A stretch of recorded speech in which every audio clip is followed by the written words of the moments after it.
باغ و قصر 40 ستون یکی از ارزشمندترین بناهای تاریخی و فرهنگی شهر کابل است که در غرب این شهر موقعیت دارد و سالهاست به عنوان نمادی از تاریخ، هنر و شکوه معماری افغانستان شناخته می شود.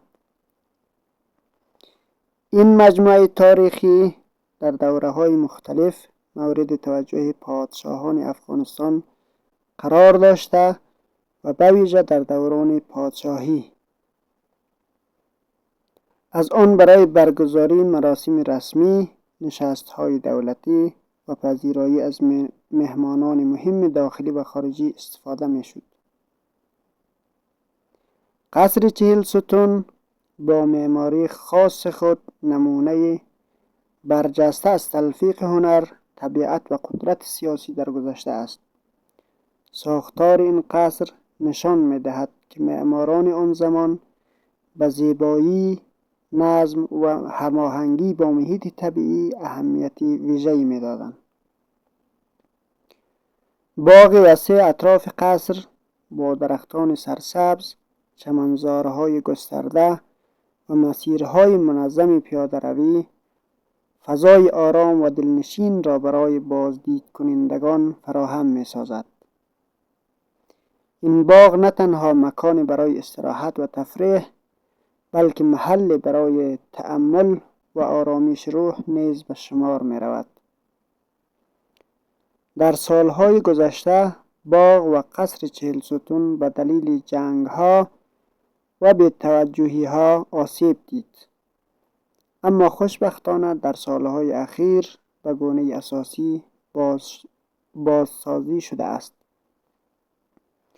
و دوباره جایگاه خود را به عنوان یک مکان مهم تاریخی کابل به دست آورده است.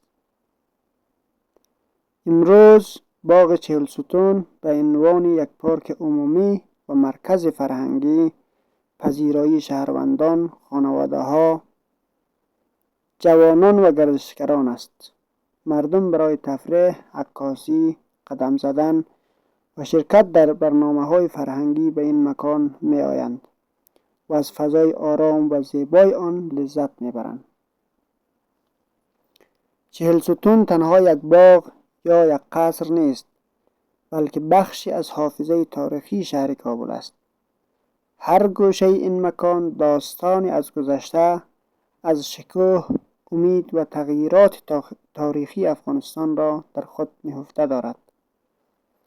حفظ و نگهداری باغ و قصر 40 ستون مسئولیت همه ماست، زیرا این گونه آثار تاریخی پیوند میان گذشته، حال و آینده یک مملکت ایجاد می‌کند و پاسداری از چنین مکان‌های هویت فرهنگی و تاریخی خود را زنده نگه می‌داریم.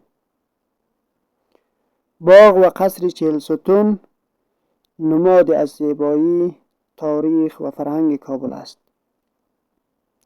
و همواره به عنوان یکی از گنجینه‌های ارزشمند افغانستان در یادها باقی خواهد ماند.